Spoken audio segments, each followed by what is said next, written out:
السلام عليكم ورحمة الله تعالى وبركاته. مرحبا بكم في قناة كوينو السويس أو شهوات فاطمة طنجاوية. كنتمنى تكونوا كاملين مزيانين وفي أحسن الأحوال وانتم كتفرجوا في هذا الفيديو. في هذا الفيديو عدلت بريوات بالدجاج واللوز، جاو لذاذين بزاف. عدلتهم بطريقة سهلة ومقادير مضبوطة 100%، وكذلك كيفاش نتحصلوا على حشوة ناشفة من البداية وطريقة تخزين البريوات في المجمد.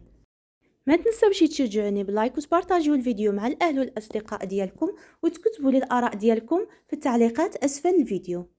كنتمنى لكم فرجة ممتعة. ونبدا على بركة الله. طنجرة عملتها فوق النار وعملت فيها بصلة كبيرة مقطعة طريفات صغارين، وزدت عليها نصف ملعقة صغيرة الملح، وزيت ربع كاس ديال زيت العود او الزيت البلديه. خلط البصله والزيت مزيان مع بعضياتهم وخليتهم يتشحروا. من بعد ما دبلت لي البصله شويش في الزيت، زدت عليها 800 غرام دجاج مقطع، بقيت كنديه ونجيبو حتى هو كيتشحر مع البصله.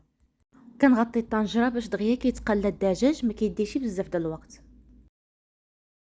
في كاس كنعمل شويش ديال الزعفران صناعي، تقريبا ربع ملعقه صغيره او نصف ملعقه صغيره على حسب اللي بغيتو، وكنعمر ديك الكاس بالماء.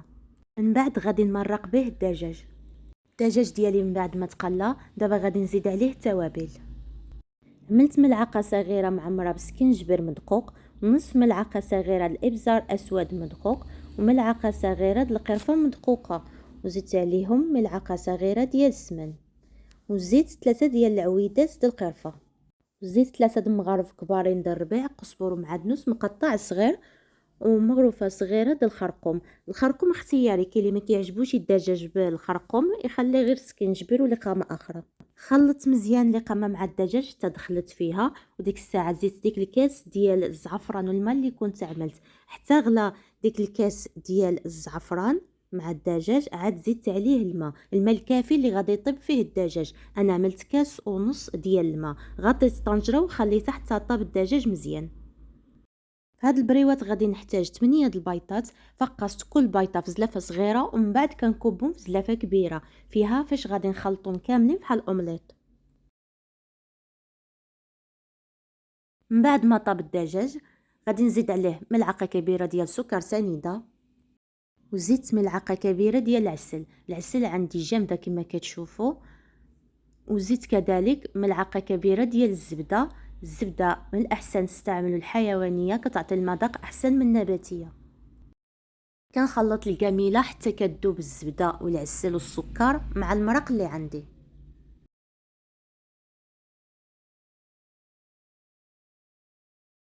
كنهز طريفات الدجاج بالمنشوكه وكنعملهم في الطبسيل، كنخليهم جانبا وكنخلي المرق كطيب.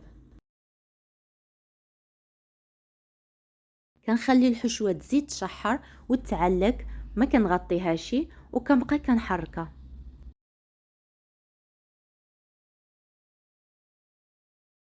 وديك 3 د العويدات د القرفه اللي كنت عملت كنحيدهم بالمنشوكه، ما كنخليهمش في الحشوه. الحشوه دابا رجعت مشحره فيها شويش د المرق ماشي بزاف. دابا غادي نعمل لها البيضات اللي كنت خلطت اومليط، غادي نخلطهم مع هاد التعليكه او هاد الحشوه. شوفوا الطريقه كيفاش غادي نعدلها. كنعمل واحد الفراغ في المرق او في الحشوه، وكنكب واحد الكميه ديال الاومليط د البيضات، كنخليها حتى كتطلع فيها الحراره غير شويش قبل ما تطيب. كنحركها ما كنخليهاش تطيب، كنحس بها الحراره طلعت فيها، كنبدا كنديها بشويش مع الحشوه كنخلطها، ما كنخليش البيضات يطيبوا.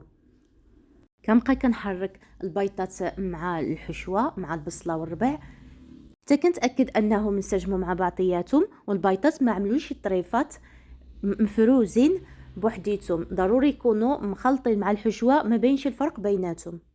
ملي كنحس هاد البيضات اللي عملت او هاد الكميه الاومليت اللي عملت طابت مع الحشوه، عاد غادي نزيد الكميه اخرى بنفس الطريقه. كنعمل واحد الفراغ في القاعده الكامله فيه فين كنكب كميه اخرى ديال الاومليت.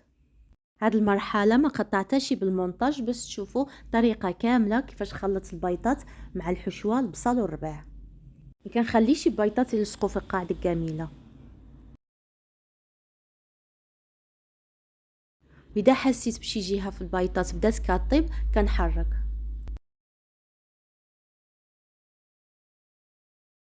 هاد الطريقه اللي عدلت من بعد ما غاديش نحتاج الحشوه ديال البصل تقطر او انها حتى تنشف. مجرد ما كنسالي الطهي ديال البيضات والبصل كتكون ناشفه وجاهزه انها تلوى في البريوات، غنتسناها غير تبرد. وكل مره كنعمل غير شويش كميه د البيضات كنخليهم حتى كطلع معاهم شويش د السخانه كيتبدل اللون ديالهم شويش.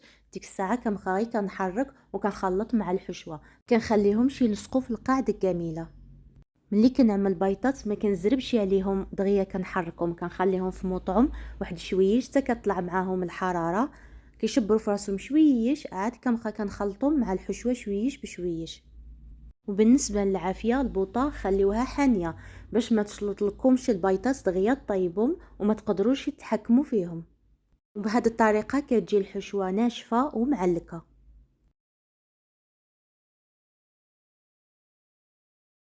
كما كتلاحظوا الحشوه د البصله والبيضات ما فيهاش حتى شي قطره د الماء، ناشفه ومعلكه وما نحتاجوا لا نصفيوها ولا نستناوها تتقطر.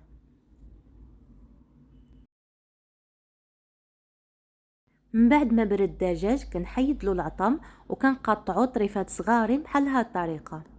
ما كنعملش طريفات كبارين، ضروري ما يكونوا ستيتوين باش ما كيجيوش غلاطين في البريوه. ملي كنفتت الدجاج كامل غادي نزيد عليه ملعقه كبيره ديال سكر سنيده، شويش ديال القرفه مدقوقه تقريبا راس ملعقه صغيره. كنخلطو مزيان وكنخليه حتى كيتشرب المذاق ديال السكر، عاد غادي نجمعو مع الحشوه. ديك الساعه زدت عليهم الحشوه ديال البصل والبيضات، خلطتهم مزيان مع بعضياتهم حتى انسجموا، ومن بعد غادي نعمرهم في الورقه ونعدل بهم بريوات. وكما كتلاحظوا الحشوه ديال البصل والبيضات ناشفه، غير كنتاكدوا بلي كلشي بارد، عاد غادي نعمروا به الورقه. بالنسبه للورقه انا استعملت هذه الورقه المربعه، يمكننا نستعملوا حتى الورقه العاديه ديال البخار اللي كنا نستعملوا قديم الزمن في البريوات والباستيله، ماشي مشكل، ما كاينش الفرق. هاد الورقه قسمتها على جوج، عطاتني جوج مثلثات قطعتها بالمقص، وكل مثلث غادي نعدل فيه بريوه. من بعد دهنت الورقه بالزبده مذوبه او بالزيت على حسب اللي عندكم، وزيت تنيت الورقه في النصف بهذا الشكل.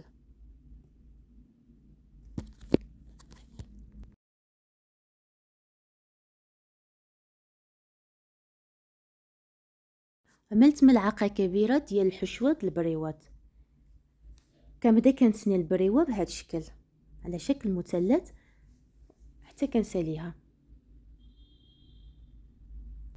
واخر جزء ديال الورقه اللي كيبقى كنقطع منه واحد الطريف وكنشد البريوه بالصفر ديال البيضه، كنعملها في طريف ديال الحاشيه ديال الورقه وكنطويها على شكل مثلث كما كنعملوا البريوات عاديين. استمريت بهذه الطريقه تساليت البريوات كاملين.